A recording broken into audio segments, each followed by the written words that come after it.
How's it going, everybody? I had some requests to do my Pedalboard demo just to show some of the individual stomp boxes that I use in my band, Independence Drive, and also a lot of the demos I do. So I hope you guys enjoy this and can check out some of the unique sounds you get from these little guys.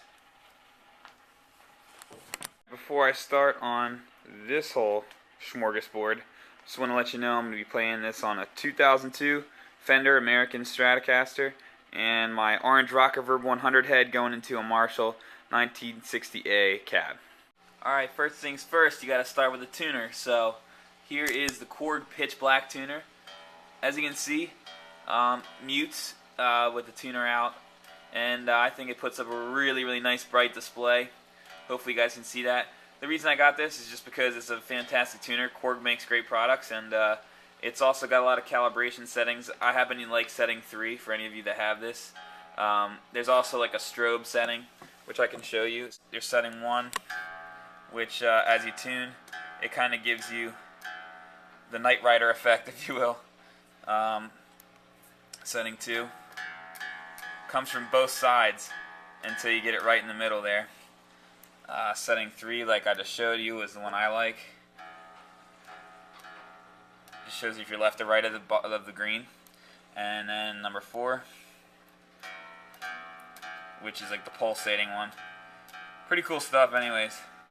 Next pedal is the Dunlop 535Q. So it's got the knob on the side there, and also has, if you can see back in that corner, 2 little tiny knobs on the side, which control the amount of quack and also the volume, because as you can see on this bottom left corner or bottom right corner, there's a little knob, and you press that in to get volume boost. So here's the wah.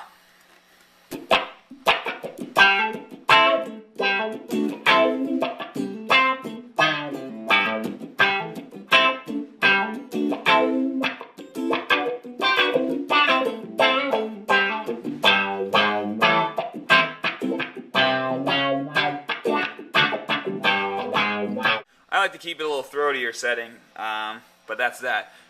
Next pedal over here is the orange foot switch. So basically it's just going to engage the drive on the amp and hear how the orange sounds. So here's the clean, of course, with the bridge pickup. And here's what it is with the overdrive on.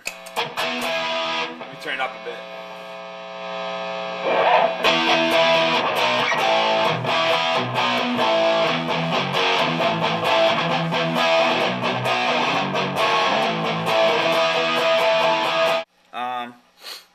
On the top here, while I'm in this section of the pedal board, I have my boost line driver. That's from Custom Audio Electronics. It's made by MXR, but has the CAE branding and design in it. So it's basically just like a micro amp, but a little bit more like studio quality. It can be used as both a solid clean boost without any kind of effect or gain to your signal, or also a line booster you put in front of all your pedals to improve any kind of like signal loss. So here's my regular guitar tone. Put this on. I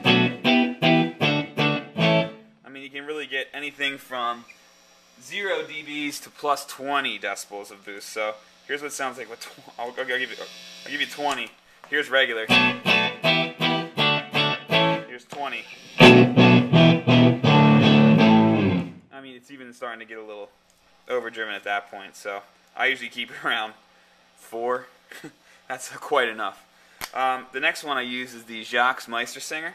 This is a chorus pedal with the BBD chip in there, the famous, I guess it's called the Bucket Brigade chip, and it's analog, so it's got more of a warm sound, and I use this for chilly songs like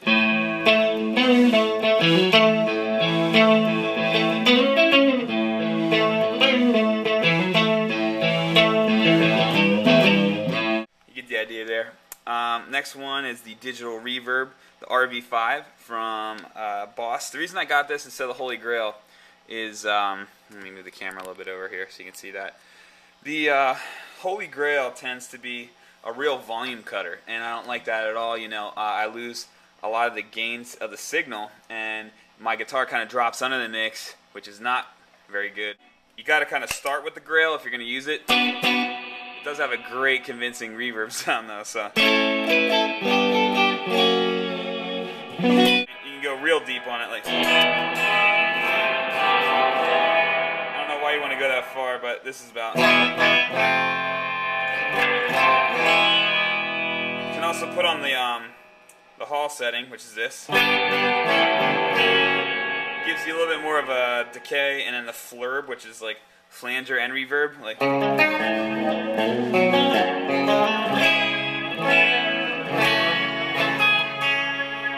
this is that maxed out.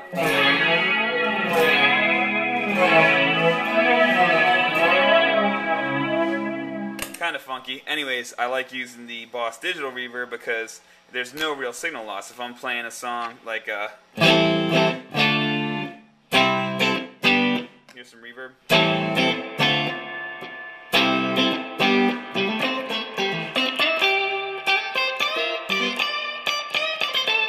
Anyways, you get the idea of that pedal, and that's really all I use it for is the spring reverb mode. Alright, moving along on the bottom here, I have my MXR Dyna. This is in use a lot, just because with single coil pickups, sometimes you don't get as much sustain as you'd like, even out of a tube amp, you know. I mean, that's my sustain right now. Kind of dies pretty quick. That's the neck pickup of a Strat. Now I put this on. Still hanging there a little bit, you know, so I enjoy using that as just a sustain pedal, basically. And it works really good for funk stuff, because it's got like a kind of clicky, clacky sound. I cover the Police a lot, too, and Andy Summers is a big user, so I'll oftentimes pair that with, like, delay and chorus to get a really nice spanky sound. Come up next is one of my main squeezes again, the Ibanez TS9 Tubescreamer. Get some real good rock tones out of it. It's basically my light distortion before I hit the orange overdrive, so.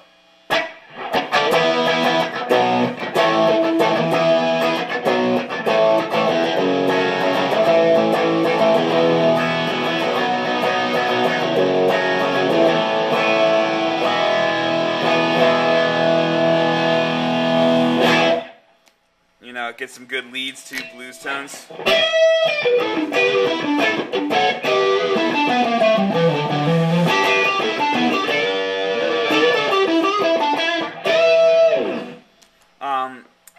Next over is one of my phasers. This one's an older Ibanez PM7. It's a phase modulator. So you can actually get like ring modulator tones out of this thing, and I'll show you some of the cool effects. The one I use the most is the modern setting for the phaser, and it's sped up. One of our songs, Pipe Dreams, goes a little something like this with it usually has the compressor, but just so you can hear the natural pedal, it goes.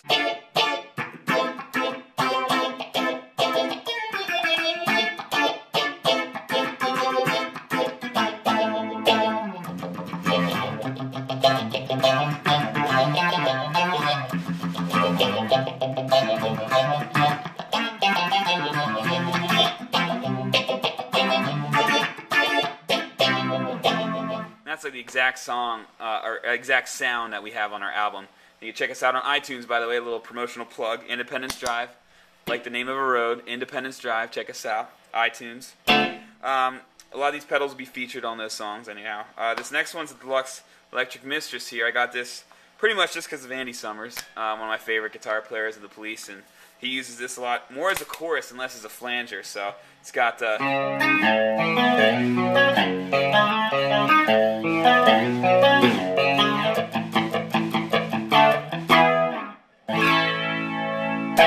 kind of a sound.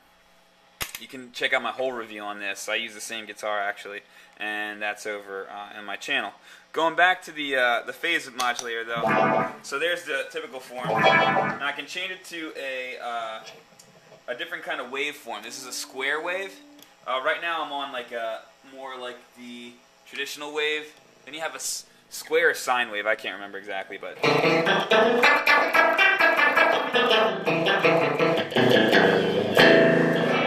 that's that one. Definitely got a ring modulator type feel.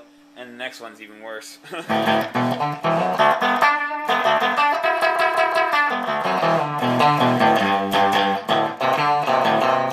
Like Calling All Earthlings, you know? Kind of alien tone.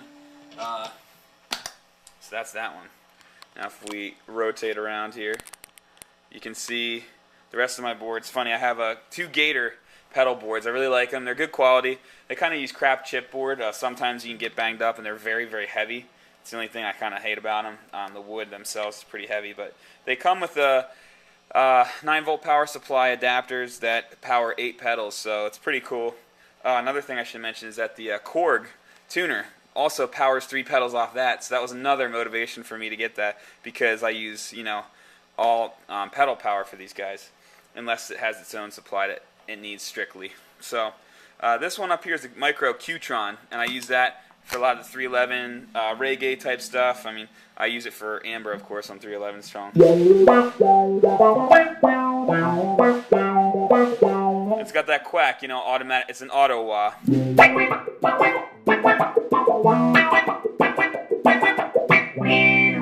basically, the harder you pluck it, it's gonna give more of that like ratty sound, and the lighter you pluck it, gives you more of that smooth creaminess. Like now, if I pick it really hard, and I just do somewhere kind of in between those two, it's kind of hard. I mean, to get the right setting.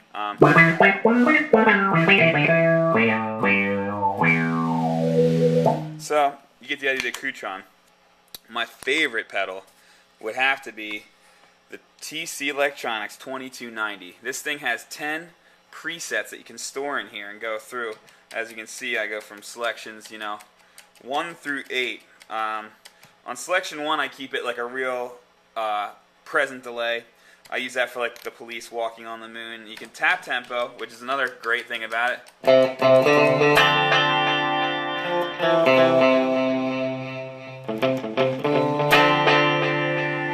Those kind of things with it.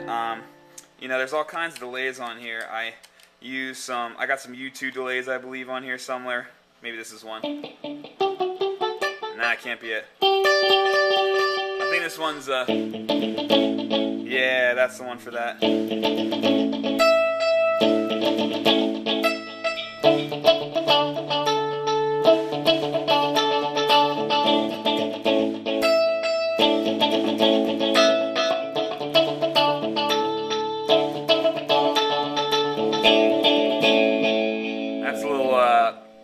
Bad. Okay. Let's see the next one. I think this one's Where the Streets Have No Name.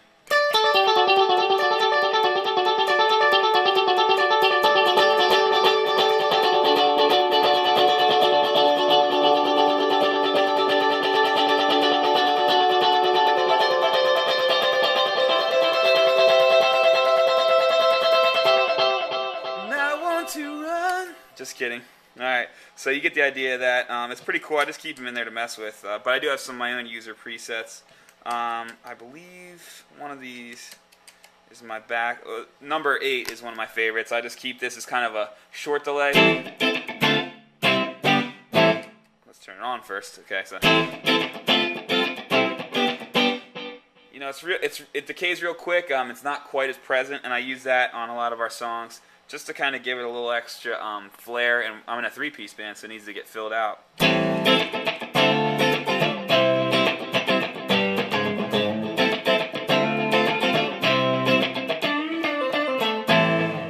So that's that. And then finally, I'll give you this last one. This is one of my favorite settings. You can really get some cool stuff going with this. I'll give some overdrive so you can really hear it.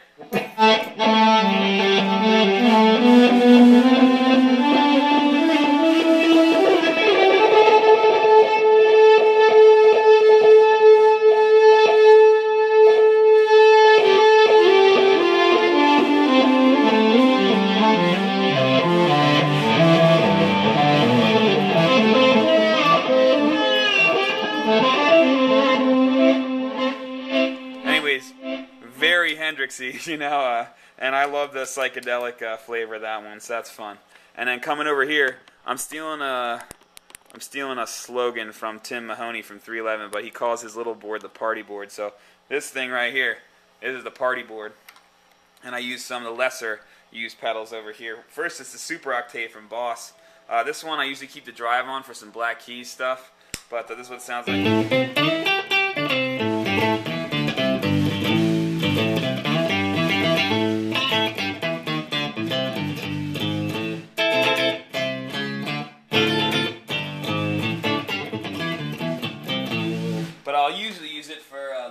setting, so if you get this, check this one out.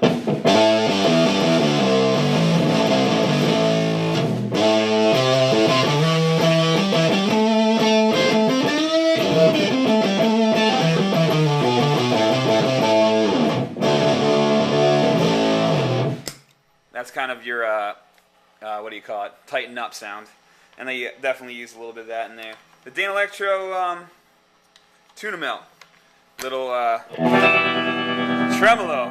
For a little $30 tremolo, man, this thing is pimp.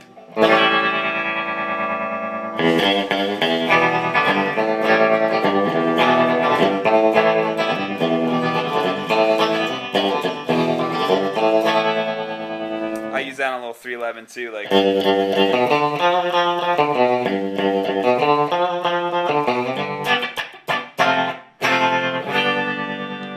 Then we have this pedal called the Verbzilla, which is definitely a huge reverb pedal, but unfortunately I don't even use it for half of the uses it has. What I mainly use it for is for this thing called the Octo setting.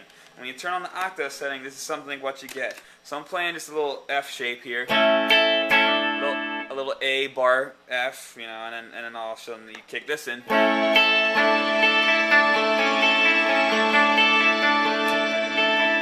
Off. On.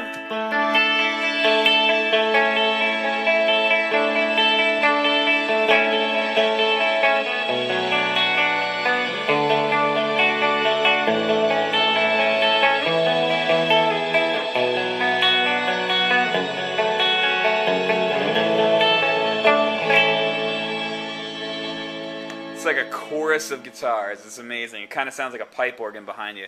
And the Edge certainly employs that in U2, and that's kind of where I got the idea from. It's one of the cheapest kind of like, I don't know what you want to call it, shimmer pedals, I believe is the term. A lot of guys like U2 John 316 on the YouTube as well. Check him out. He's got a whole crazy ton of Edge sounds there. Great guitar player. Well, shout out to him. Also, this Danelectro. This one is the Chicken Salad. I forgot the name of it. This one's got the like Octavia sound, the warbly Leslie.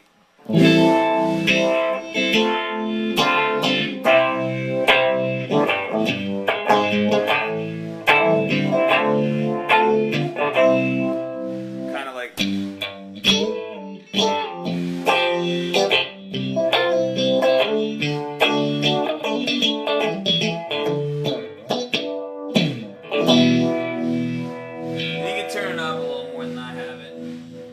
More warbly.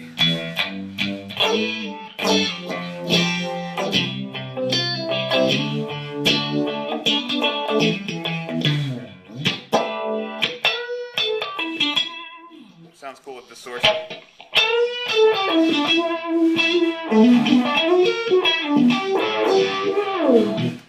Pretty cool pedal. And then finally I got this last one. This was inspired by Mike Einziger from Incubus. I know my shadow keeps getting in the way here, fellas. I'm sorry about that. And ladies. But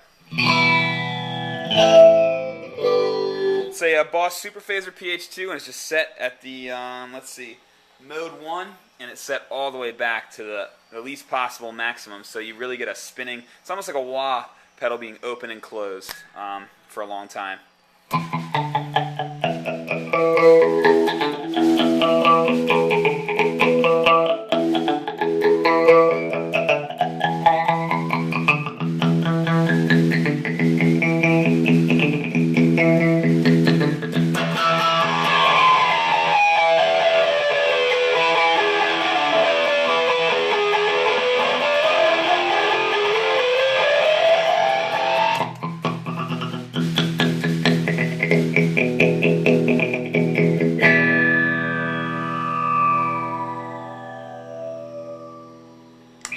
Like the opening closing mouth deal. So that's my pedal board, and hope you guys enjoyed it and learned something new, maybe found some pedals you could dig for yourself, and yeah, thanks for watching, and check out my band Independence Drive. You'll hear this guitar. See ya.